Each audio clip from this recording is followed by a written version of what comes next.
Julia पानी में तैरने जाती है। तभी अचानक एक तेज लहर जूलिया को खींचने लगती है और कुछ ही मिनटों में वह देखती है कि नाव उसे बहुत दूर हो गई है, जिसे देख वह घबरा जाती है और मदद के लिए जोर जोर से चिल्लाती है। लेकिन कैसी संगीत सुन रही होती है, इसलिए उसे कुछ सुनाई नहीं देता। बेन भी मछली पकड़ने में ध्यान लगाए होता है, लेकिन तभी सौभाग्य से टॉम जूलिया की आवाज सुन लेता है। वह जल्दी से नाव को उसकी ओर ले जाता है और फिर पानी में कूदकर जूलिया को बचा लेता है। टॉम जूलिया को सुरक्षित वापस नाव पर ले आता है। जूलिया डर गई थी। वह कहती है कि उसे नहीं समझ आया कि लहर ने उसे क्यों खींचा, क्योंकि समुद्र तो शांत लग रहा था। फिर टॉम को बहुत राहत मिलती है कि उसकी पत्नी अब सुरक्षित है। वह सबको समझाता है कि कोई भी अब नाव से दूर तैरने की कोशिश न करे। बाद में पूरा परिवार बेन का 13वां जन्मदिन मनाने के लिए एक मेज के चारों ओर इकट्ठा होता है। सबसे पहले तोहफे दिए जाते हैं। बेन को उसके पिता से एक नया लैपटॉप मिलता है, जबकि उसकी बहन कैसी उसे एक जेलीफिश मास्क देती है और उसकी माँ जूलिया उसे एक डोमिनिकन हार देती है ताकि वह बुरी आत्माओं से बचा रहे। इसके बाद सभी मिलकर एक साथ फोटो खिंचवाते हैं और केक काटने की तैयारी करते हैं। तभी कैसी को उसके बॉयफ्रेंड एडम की वीडियो कॉल आती है। वह बहुत खुश हो जाती है क्योंकि वह एडम से बात करने के लिए बेताब होती है, लेकिन कॉल बीच में रुक जाती है क्योंकि कैमरे में एक बहुत बड़ा तूफान दिखता है जो शहर के पास आ रहा होता है। कैसी को यह बहुत अजीब लगता है क्योंकि उसने पहले ऐसा तूफान कभी नहीं देखा था। वह अपने माता पिता को इसके बारे में बताती है। उसी समय सबको समुद्र में कुछ आवाजें सुनाई देती हैं। वे देखते हैं कि बड़ी बड़ी हम्पैक व्हेल उनकी नाव के पास तैर रही हैं। ऐसा लगता है कि वे कहीं दूर जा रही हैं। उनमें से एक व्हेल नाव से टकरा जाती है। इसके बाद टॉम जल्दी से यह देखने नीचे जाता है कि कहीं नाव को कोई नुकसान तो नहीं हुआ। फिर कुछ समय बाद वह पानी से बाहर आता है और कहता है कि किसी समुद्री जानवर ने उसे चोटिल कर दिया है। उसे नहीं पता कि वो क्या था, लेकिन उसके कंधे पर गहरा जख्म है। फिर जूलिया जल्दी से पट्टी करने लगती है। इस बीच उन्हें पता चलता है कि व्हेल की टक्कर से नाव का एक प्रोपेलर टूट गया है। अब उन्हें नाव को बंदरगाह तक वापस ले जाने के लिए मदद चाहिए। तभी जूलिया रेडियो पर मदद के लिए संदेश भेजने की कोशिश करती है, लेकिन कोई जवाब नहीं आता। उनके फोन भी नेटवर्क से बाहर है। अब उनके पास बस यही उम्मीद है कि कोई जल्दी मदद के लिए आए। तभी टॉम बताता है कि उनके पास सिर्फ 4 दिनों के लिए खाने पीने का सामान बचा है। फिर एक और परेशानी आ जाती है। वे आसमान में कुछ चमकता हुआ देखते हैं, जैसे आसमान से उल्कापिंड गिर रहे हों। उनमें से एक जलती हुई चीज नाव के बहुत पास गिरती है, जिसे देख टॉम जल्दी से इंजन चालू करने की कोशिश करता है, लेकिन अब दूसरा प्रोपेलर भी टूट गया है। इंजन ज्यादा गर्म हो जाता है और रुक जाता है। तभी टॉम ध्यान से देखता है तो उसे समझ आता है कि ये उल्कापिंड नहीं है, बल्कि टूटे हुए उपग्रहों के टुकड़े हैं और उनमें से और भी नाव की ओर आ रहे हैं। टॉम जल्दी से अपनी पत्नी और बच्चों को गले लगा लेता है और उन्हें बचाने के लिए अपने शरीर से ढक लेता है। लेकिन उनकी किस्मत अच्छी थी कि वह उल्कापिंड नाव से नहीं टकराता। फिर भी बाहर रहना बहुत खतरनाक था, इसलिए पूरा परिवार केबिन में चला जाता है और सभी दरवाजे और खिड़कियां बंद कर देता है। लेकिन उपग्रहों की टक्कर से नाव का संतुलन बिगड़ जाता है। नाव हिलने लगती है और इस झटके में बेन को चोट लग जाती है। तभी उसके माता पिता उसे उठाकर धीरे से सोफे पर बैठा देते हैं। इसके बाद टॉम अपने बच्चों को लाइफ बोट पहनाता है और फिर से रेडियो पर मदद मांगने की कोशिश करता है। उसी समय एक जोरदार तूफान आ जाता है, जिससे नाव और ज्यादा हिलने लगती है। इतनी हलचल और डर से जूलिया की नाक से खून बहने लगता है और कैसी को उल्टी जैसा महसूस होने लगता है। बेन को भी बहुत तकलीफ होती है। वह अपने कमरे की तरफ भागता है, लेकिन नाव के हिलने के कारण वह सीढ़ियों पर गिर जाता है। प्रकृति की ताकत से लड़ते हुए जूलिया और टॉम अपने बच्चों की मदद करते हैं। वे चारों केबिन में इकट्ठा होकर तूफान के शांत होने का इंतजार करते हैं। कई घंटे तनाव में बिताने के बाद अगली सुबह पूरा परिवार सुरक्षित उठता है, लेकिन जब वे बाहर जाते हैं तो देखते हैं कि जहाज बुरी तरह से टूट चुका है। सबसे चौंकाने वाली बात यह होती है कि जहाज अब समुद्र में नहीं, बल्कि एक बहुत बड़ी सूखी और सुनसान जमीन के बीच में खड़ा है। ऐसा लगता है जैसे पूरा समुद्र कहीं और चला गया हो और वहां अब बस एक बड़ा रेगिस्तान बचा है। टॉम को शक होता है कि शायद वैसा ही कुछ हुआ है जैसा करीब 7 लाख साल पहले हुआ था, जब धरती के नॉर्थ एंड साउथ पोल बदल गए थे। अगर यह सच है तो हो सकता है समुद्र की बहुत बड़ी लहरें उठी हों और इस वजह से करोड़ों लोग मारे गए हों। ये सुनकर कैसी बहुत दुखी हो जाती है। उसे डर लगता है कि उसके बॉयफ्रेंड एडम के साथ कुछ बुरा हो गया है। वह अपने कमरे में जाकर खुद को बंद कर लेती है। तभी उसके माता पिता उसे समझाने की कोशिश करते हैं, लेकिन उनके पास ज्यादा समय नहीं है। वे जल्दी से जहाज की मरम्मत करने और जितना हो सके उतना खाना पानी इकट्ठा करने निकल जाते हैं। बेन भी मदद करने का फैसला करता है। वह अपने जन्मदिन के गुब्बारे लेता है और उन्हें रस्सी से बांधकर ऊपर उड़ाता है, ताकि अगर आसपास कोई जिंदा हो तो वह उन्हें देख सके। उसी समय टॉम रेडियो को ठीक करने में सफल हो जाता है और फिर से मदद के लिए कॉल करता है। इस बार उसे किसी नाव नाम के लड़के का जवाब मिलता है। वह कहता है कि वह एक पनडुब्बी का कैप्टन है। उसकी पनडुब्बी समुद्र की गहराई में खोज कर रही थी, लेकिन जब पृथ्वी के पोल बदल गए तो धरती के बीच में जमीन आ गई। वह यह भी कहता है कि यह घटना शायद इंसानों की गलती का नतीजा है, जैसे प्रदूषण फैलाना और प्रकृति को नुकसान पहुंचाना। तभी कैप्टन बताता है कि उसकी पनडुब्बी के कंप्यूटर से यह जानकारी मिली है कि यही घटना फिर से एक हफ्ते के अंदर दोबारा हो सकती है। इसका मतलब यह है कि समुद्र दोबारा अपनी जगह पर लौटेगा और रास्ते में जो भी आएगा उसे नष्ट कर देगा। इसीलिए अब वह उन्हें सलाह देता है कि वे जितनी हो सके उतनी ऊंचाई पर चले जाएं, वरना वे जिंदा नहीं बच पाएंगे। फिर कॉल खत्म होने से पहले टॉम पूछता है कि क्या पनडुब्बी इस जोरदार बदलाव को झेल पाएगी। तभी कैप्टन कहता है कि शायद पनडुब्बी बच सकती है, लेकिन उसमें सिर्फ 3 लोगों के लिए ही जगह है। अपने बच्चों की जान की चिंता करते हुए टॉम और जूलिया उससे गुजारिश करते हैं कि वह कैसी और बेन को पनडुब्बी में जगह दे ताकि कम से कम उनके बच्चे तो बच सकें। जिसे सुन कैप्टन अब इस बात के लिए मान जाता है और उन्हें पनडुब्बी की लोकेशन बताता है जो यहाँ से 3 दिन की दूरी पर है। अब जब उनके पास एक रास्ता है तो टॉम अपने परिवार से कहता है कि वे रात को थोड़ा आराम करें क्योंकि अगली सुबह उन्हें लंबी यात्रा शुरू करनी है। फिर सुबह होते ही पूरा परिवार जितना हो सके उतना खाना और पानी इकट्ठा करता है। उसी वक्त टॉम देखता है कि एक अजनबी उनके जहाज के पास आ रहा है। उस आदमी के साथ एक कुत्ता है और उसके हाथ में एक हारपून है। टॉम उसे दोस्ती का इशारा करते हुए पानी की बोतल देता है, लेकिन जैसे ही वह आदमी पानी पीकर खत्म करता है वह अचानक टॉम पर हमला करता है और उसे जमीन पर गिरा देता है। यह देखकर जूलिया डर और गुस्से में अपने पति को बचाने दौड़ती है, लेकिन वह आदमी टॉम के गले पर हमला कर देता है और उसे मार देता है। अब कुछ भी करने में असमर्थ जूलिया जैसे ही अपने बच्चों को चेतावनी देने दौड़ती है, वह आदमी उस पर हारपून फेंकता है जो जूलिया के कंधे में लग जाता है। गंभीर चोट लगने के बावजूद जूलिया किसी तरह जहाज तक भागती है और अपने बच्चों के साथ खुद को अंदर से बंद कर लेती है। उस आदमी ने भी पीछा किया और दरवाजा तोड़ने की कोशिश करने लगता है। अंदर जूलिया कैसी और बेन को एक फ्लेयर गन देती है और उन्हें कहती है कि वे सोफे के नीचे बने डिब्बे में छिप जाएं। फिर वह खुद बाथरूम में जाकर दरवाजा बंद कर लेती है और अपनी सुरक्षा के लिए एक चाकू साथ ले लेती है। कुछ देर बाद वो आदमी नाव के अंदर घुसने में कामयाब हो जाता है और बचने वालों को ढूंढते हुए खाने का डिब्बा उठा लेता है। इसी बीच जूलिया अपने कंधे पर कपड़े से पट्टी बांधती है और उस आदमी के आने का इंतजार करती है जो अब धीरे धीरे बाथरूम के पास आ रहा है। आखिर में वह आदमी बाथरूम का दरवाजा खोलता है इस उम्मीद में कि कोई अंदर होगा, लेकिन उसी पल जूलिया जहाज के एक छोटे छेद से बाहर निकलने में कामयाब हो जाती है और बच निकलती है। लेकिन बाहर वह एक कुत्ते से टकरा जाती है। कुत्ता अपने मालिक को चेतावनी देने के लिए भौंकने लगता है। फिर वह कुत्ता जूलिया की तरफ दौड़ता है। जूलिया के पास कोई और रास्ता नहीं होता, इसलिए वह खुद को बचाने के लिए ब्लेड से कुत्ते को मार देती है। कुत्ते की दर्द भरी आवाज सुनकर वह आदमी दौड़कर आता है और जमीन पर अपने पालतू कुत्ते को मरा हुआ पाता है। यह देखकर वह और गुस्से में आ जाता है और जूलिया की तलाश में निकल पड़ता है। उधर जूलिया फिर से जहाज पर चढ़ने में सफल हो जाती है और अंदर अपने बच्चों को ढूंढने लगती है। तभी वह आदमी अचानक उस पर हमला करता है और उसके चेहरे पर जोर से मारता है, जिससे जूलिया जमीन पर गिर जाती है। इसके बाद वह आदमी जूलिया के पैरों को खींचने लगता है, लेकिन जूलिया उसे बहुत जोर से लात मारती है, जिससे उसे थोड़ी राहत मिलती है। फिर वह अपना चाकू वापस लेने की कोशिश करती है, लेकिन वह आदमी हार नहीं मानता। वह जूलिया से चाकू छीन लेता है और उसका सिर जमीन पर जोर से मारता है, जिससे उसकी नाक से खून निकलने लगता है। तभी कैसी और बेन भी यह सब देख रहे होते हैं, लेकिन वे समझ नहीं पाते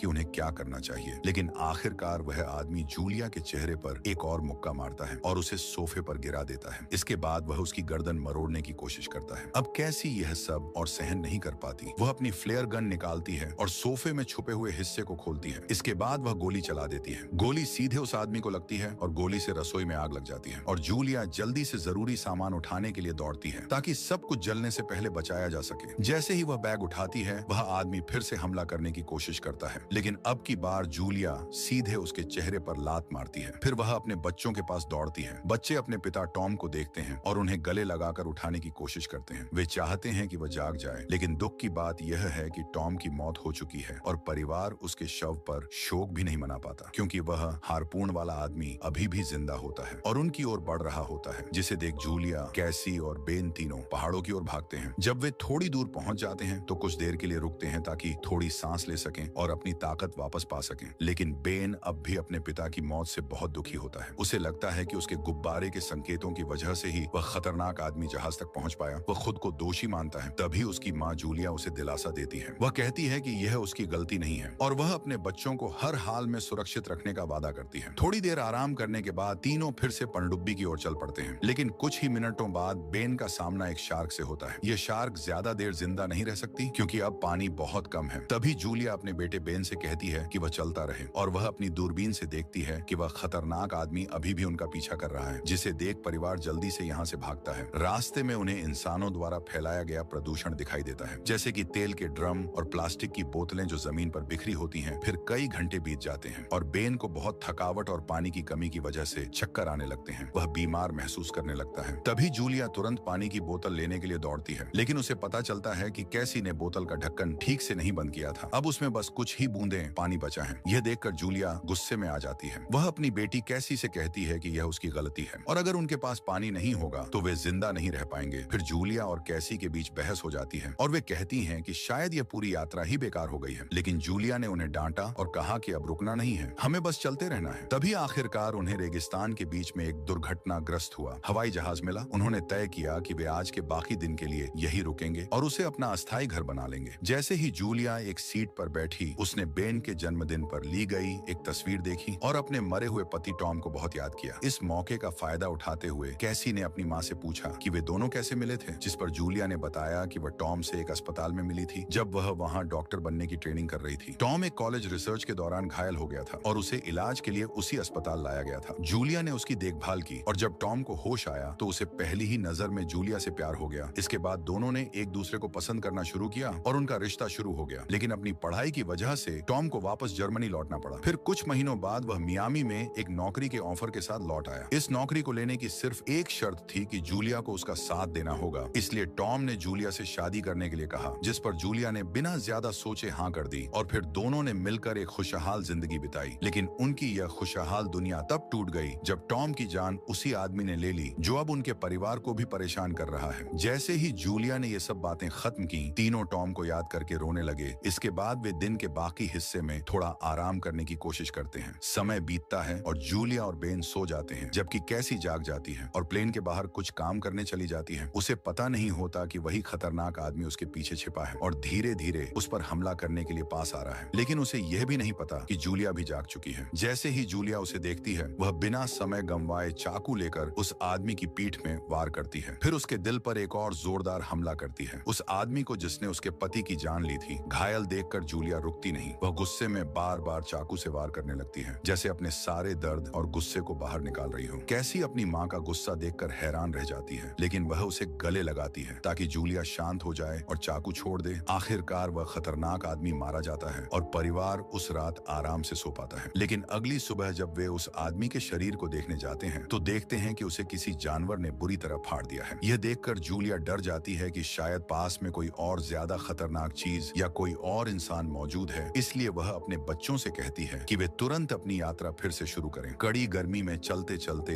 बेन अकेले आगे बढ़ जाता है और गलती से एक गंदे कीचड़ वाले पानी के तालाब में गिर जाता है। प्यासा होने के कारण वह बिना सोचे समझे उस गंदे पानी को पीने लगता है। यह देखकर उसकी माँ और बहन जल्दी से दौड़कर उसे बाहर खींचते हैं ताकि वह बीमार न हो जाए। इसके बाद वे तीनों पास के एक मैदान में पहुंचते हैं जहां बहुत सारी टूटी फूटी कुर्सियां पड़ी होती हैं। वे वहीं रुक जाते हैं और इन कुर्सियों की मदद से एक अस्थायी कैंप बना लेते हैं। तभी जूलिया अपने बेटे को गंदा पानी पीने से बीमार होने से बचाने के लिए उसे एक दवा देती है, लेकिन अब वे चलने की हालत में नहीं होते, इसलिए तीनों वहीं आराम करने लगते हैं। तभी जूलिया को दूर से कुछ अजीब सी आवाजें सुनाई देती हैं। आवाज धीरे धीरे पास आती जाती है और ऐसा लगता है जैसे कोई जानवर अपने पंजों से जमीन पर तेजी से दौड़ रहा हो। समय बर्बाद किए बिना जूलिया अपने बच्चों को उठाती है और वे तीनों वहां से भागते हैं। वे एक पहाड़ी पर चढ़ते हैं और ऊपर पहुंचने पर उन्हें एक कार्गो शिप दिखता है जो वहां फंसा हुआ है। उसके पास कुछ बचे हुए लोग एक कैंप बनाए हुए हैं। जूलिया उनसे मदद मांगती है, लेकिन वे लोग पिस्तौल और बंदूकें लिए होते हैं और डर के कारण उन्हें मना कर देते हैं। फिर वे सभी लोग कार्गो कंटेनरों के अंदर छिप जाते हैं। तब जूलिया अपने बच्चों से कहती है कि वे समुद्री राक्षसों के उन तक पहुंचने से पहले कंटेनरों के ऊपर चढ़ जाएं। उसके बाद जूलिया खुद चढ़ने लगती है, लेकिन तभी एक राक्षस उस पर हमला करता है और उसका पैर घायल हो जाता है। फिर भी वह किसी तरह समय रहते ऊपर चढ़ने में कामयाब हो जाती है और तीनों कंटेनर के ऊपर सुरक्षित रहने की कोशिश करते हैं। लेकिन बाकी बचे हुए लोग इतने भाग्यशाली नहीं होते। वे समुद्री जीव कंटेनरों के छोटे छोटे हिस्सों को तोड़कर अंदर घुस जाते हैं और सबको मार डालते हैं। उसी समय जूलिया अपने घायल पैर की वजह से बेहोश हो जाती है। अगली सुबह जब वह होश में आती है तो उसके बच्चे वहां नहीं होते। वो उन्हें खोजने निकलती है और थोड़ी दूर पर कैसी को ढूंढ लेती है जो मदद की तलाश में गई थी, लेकिन उसे कोई भी जीवित इंसान नहीं मिला। इसके बाद पूरा परिवार वहां की जगह की खोज करता है ताकि कुछ जरूरी सामान मिल सके। उन्हें वहां बचे हुए लोगों के छोड़े हुए हथियार भी मिल जाते हैं। फिर जूलिया गोला बारूद से थोड़ी बारूद निकालकर आग जलाती है ताकि अपने पैर के घाव को संक्रमण से बचा सके। फिर वह रेडियो चालू करती है और टॉम और समुद्र से आए अजीब जीवों के बारे में नाव से बात करती है। नाव उन्हें बताता है कि ये जानवर आर्थ्रोपोड्स हैं जो समुद्र की बहुत गहराई से आए हैं और अब जमीन के माहौल में खुद को ढालने की कोशिश कर रहे हैं। जमीन पर ज्यादा ऑक्सीजन होने की वजह से ये जीव बहुत बहुत ज्यादा हिंसक हो जाते हैं और अपने रास्ते में आने वाले किसी भी इंसान को मार देते हैं। फिर नाव उन्हें जल्दी करने को कहता है क्योंकि आर्थ्रोपोड्स के खतरे के अलावा पनडुब्बी का सिस्टम बता रहा है कि समुद्र पहले की उम्मीद से भी ज्यादा जल्दी वापस आ जाएगा। कुछ ही घंटों में पूरा इलाका पानी में डूब जाएगा और अगर वे समय पर पनडुब्बी तक नहीं पहुंचे तो समुद्र की लहरें उन्हें बहा ले जाएंगी। उनकी मदद करने के लिए नाव अब एक फ्लेयर फायर करता है ताकि उन्हें रास्ता दिख सके। इस वजह से जूलिया को समझ आ जाता है कि उन्हें किस दिशा में जाना है। रास्ते में एक बहुत गहरी खाई आती है जिसके किनारे संकरे और पत्थर से भरे हुए हैं। फिर भी परिवार आगे बढ़ता रहता है, लेकिन तभी एक बड़ी चट्टान गिरने लगती है। वह चट्टान कैसी और बेन पर गिरने वाली होती है, लेकिन जूलिया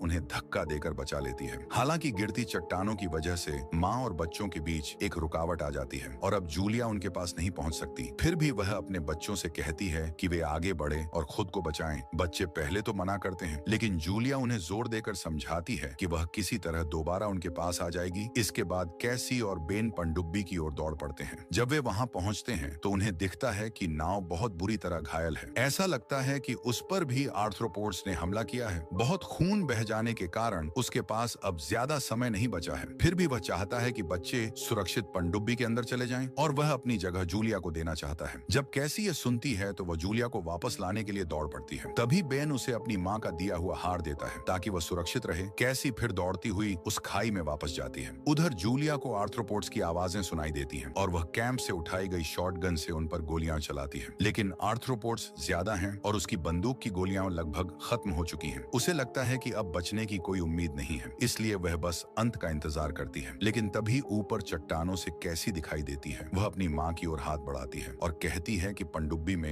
एक सीट अब भी बची है। ये सुनकर जूलिया हिम्मत जुटाती है और कैसी की मदद से चट्टानों पर चढ़ जाती है। फिर माँ बेटी दोनों तेजी से पनडुब्बी की तरफ दौड़ते हैं, जहाँ सैकड़ों आर्थ्रोपोड्स उनका पीछा कर रहे होते हैं। वे देखते हैं कि नाव अब जीवित नहीं है और चारों तरफ समुद्री जीव फैलने लगे हैं, लेकिन जूलिया, कैसी और बेन किसी तरह पनडुब्बी के अंदर घुसने में सफल हो जाते हैं। अंदर वे खिड़की से देखते हैं कि एक बहुत बड़ी समुद्री लहर उनकी तरफ बढ़ रही है। वे जल्दी से अपनी अपनी सीट पर बैठते हैं और सीट बेल्ट बांध लेते हैं। फिर आखिर में समुद्र की बड़ी लहरें पूरे रेगिस्तानी इलाके को ढक लेती हैं और पूरी ताकत से पनडुब्बी को धक्का देती हैं। अंदर बैठे जूलिया, कैसी और बेन को यह नहीं पता होता कि वे जिंदा बच पाएंगे या नहीं। जूलिया को टॉम की मौत और उस आदमी की याद आने लगती है जिसने उनका पीछा किया था। इन दुखद यादों के साथ साथ समुद्र की डरावनी ताकत का डर भी उन पर छा जाता है, जो पनडुब्बी को बार बार एक तरफ से दूसरी तरफ झटका देता है। फिर भी परिवार हार मानने को तैयार नहीं होता। वे एक दूसरे का हाथ थामे रहते हैं और इस तूफानी हालात का डटकर सामना करते हैं, यह उम्मीद करते हुए कि वे जिंदा बच जाएंगे। फिर कई घंटों की अनिश्चितता के बाद वे महसूस करते हैं कि पनडुब्बी अब स्थिर हो गई है, जैसे वह जमीन पर आ गिरी हो। जूलिया ऊपर का दरवाजा खोलती है और देखती है कि वे तीनों एक ऐसे शहर में पहुंच गए हैं जो समुद्र की विशाल लहरों से पूरी तरह तबाह हो चुका है। अपने बच्चों को जिंदा और सुरक्षित देखकर जूलिया उन्हें गले लगा लेती है।